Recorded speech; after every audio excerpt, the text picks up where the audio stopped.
Hi and welcome to She's the Boss, the show that's all about female founders and women doing amazing things in business.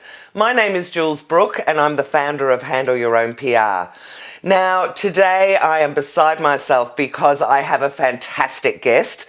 Dr. Louise Mahler is a body language and voice expert. She's a keynote speaker all around the world. She's an executive coach, an author and a media commentator. Hello, Louise. It's fantastic to have you join us. Hi, Jules. It's fantastic to be here talking to you. So tell everyone first, I've just given a quick rundown on what you do, but you can expand on that. Tell us exactly what you do and why you do it. I do it. What I do is I help people be heard in the business environment, mostly in their leadership role. And I need them to be heard in every way, to capture attention, to get their voice out, to structure that in a way that is captivating, to captivate the people around them. Why do I do it? Yeah. I do it because it's a calling. I can't seem to not do it. You know, if I didn't do this as a profession, I'd be dragging people off the street going, come here, quickly, I'm going to give you some advice. You have to do this. It's a passion, in fact. So what first gave you that interest in it, though? Why particularly around voice? Oh, well, I started off life with an econometrics degree. I did an economics degree majoring in econometrics. Can you believe that? And right. I was on my way to the Bureau of Statistics in Canberra when my singing teacher said, you know, I think you should do this full time. And well, that seemed pretty appealing, you know. And so I went off and did a music degree and then ended up in Europe. And, you know, that was the story.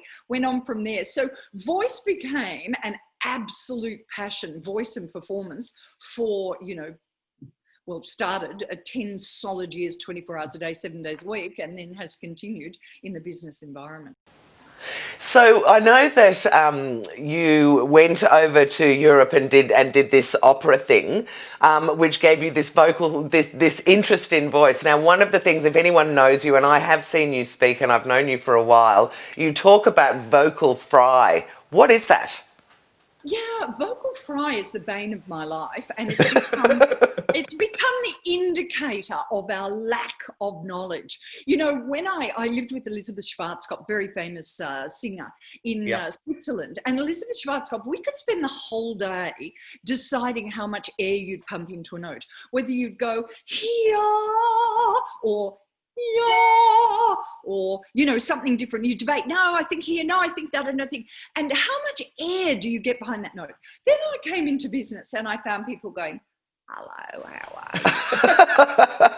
Do you think that's peculiarly, I can't say that, Australian? That, you know, hello? It's actually not. It's worldwide. And it's particularly bad in America. Right. Yeah, and actually it comes from the movie stars. The psychology behind vocal fry is that there's 1/6 of the airflow coming out of your body that you need to get the vocal folds to function properly. And so they malfunction and you get that croakiness. And the psychology behind that is, I don't want to be here. I don't want to get air out of my body. I don't want to connect with you. I don't want to engage.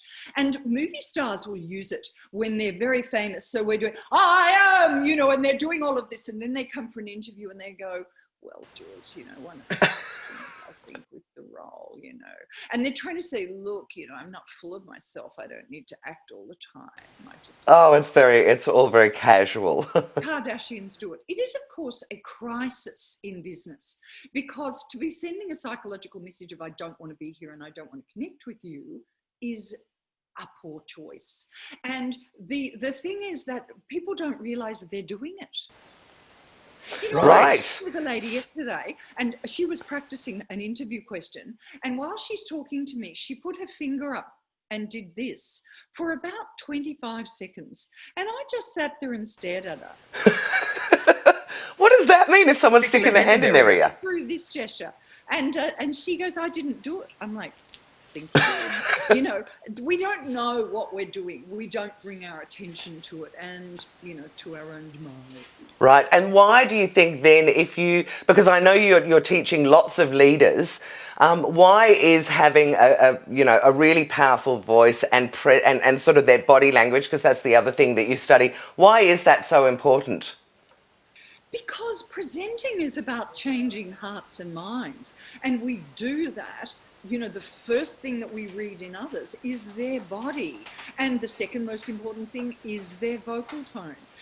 Third of the words that we say, and we put all of our focus on the words. Yeah. And we're missing out, and we're having, conflicting messages. Right. Okay, so in your career, obviously you've coached loads and loads of people, and you've also done some amazing things to go from being an opera singer through now to, advising people and coaching people. Can you tell me what are some of the things that you've learned along the way in terms of your own business journey? Keep going. The work that I do is different, and many people will think therefore it's weird or peripheral when it's actually at the core. So I have to take faith in what I'm doing, and also there's the fact that I can't stop doing it anyway, but and just keep plowing through those paradigms until people realize, because they suddenly come around and go, I feel fantastic. And that really works. And I can remember it. And, and people are listening. The results are very rewarding. So go for the results, go with your belief, and keep going. Fantastic. Now, have you got a story of someone that you have worked with that has gone from maybe having a very underconfident voice or an underconfident presence through at the other end of working with you that has had something, made a big difference to their career? Millions. Can you tell us the story of one? Well, on a daily basis. One gentleman working in government, going around the world talking about something that is critical for all of us in the environment, and Right. had nobody listen, nobody interested, people walking out bored to death, never got any questions, and then just followed the rules, did the coaching, followed the rules, and just rang me or texted me hysterical with joy after a presentation and said, there were millions of questions. People were lined up at the end asking me, I've been asked to go to America and talk, bang, like that, just because they followed some of the processes. Right, that's amazing. So what about out there for the women that are listening? So we have a lot of female founders that listen to the show. Have you got any tips you could give them, maybe for when they're pitching to a VC or they're, trying to expand their audience? What sort of things would you suggest that they keep an eye on? Do you know, they're gesturing. I get passions for different things at different times, but I think we have to bring back gesturing, and we specifically have to bring it back for women. Bring the Italian out in ourselves. Yeah, why? Because gesturing frees the body, but gesturing communicates to other people, and gesturing also helps you remember information. It helps you remember where you are. And when we don't have the vocal tone of a man, so we don't have that authority, Jules. Well, you do, because you've got the low voice, but the rest of us don't. I think that's just my misspent youth. We won't talk about that. Most of us as women have voices, on average an octave higher than a man's, and the perceived voice of leadership is low, slow and loud. So, what do we do about it? Well, we don't whinge about what we don't have. We work on what we do have. Yeah. And I think that if we keep the body free, keep the eyes of the people we're talking to guided, help us remember information, it builds confidence. I couldn't feel more strongly about gesturing. No, well, I know one of the things that I always love about you is you open up like this when you're talking to people, and I know that you say that sort of gives you some presence. Is that right? Yeah, well, the greatest world example of that is Trump, because Trump just stands like this the whole time. The whole time. So does Obama. So does, any world leader who's worth their salt gets their arms off their body. Trump just does it to the extreme. It's good practice. And let me tell you, it's learnt practice because it feels nude, to open your body to people. It feels very nude. So you have to practice it, become secure with it, and build it into the rest. And then I guess you're also implying I'm open. There's nothing to hide. I'm not hiding anything. This is me as you see me. You bet. And what about a common mistake? Can you tell us, is there a common mistake people make when it comes to their executive, apart from vocal fry? Closing the mouth.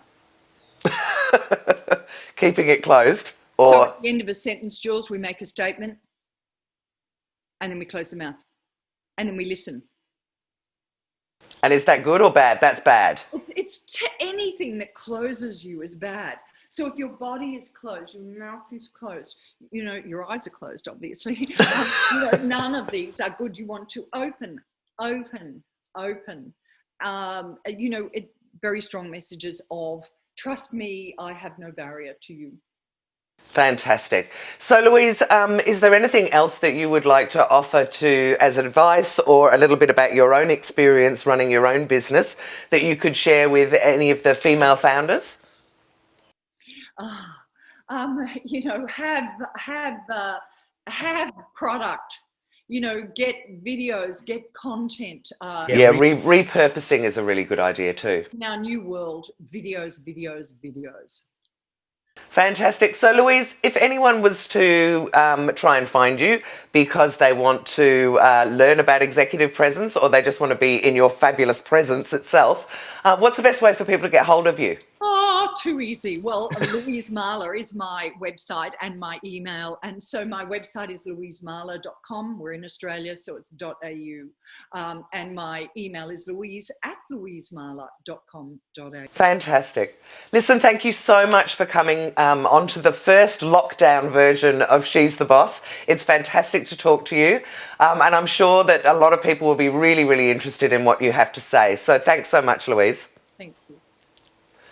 And for those of you that have watched, I hope you've really found this useful. With She's the Boss, we focus on female founders, women doing extraordinary things in business. We have a website at she'stheboss.com.au. I do free lunches for female founders, online lunches every Friday. And we have an amazing podcast called She's the Boss Chats. On just about every platform you can think of, where I do in-depth interviews with female founders as well. So thank you for joining us, and I'll see you for the next episode.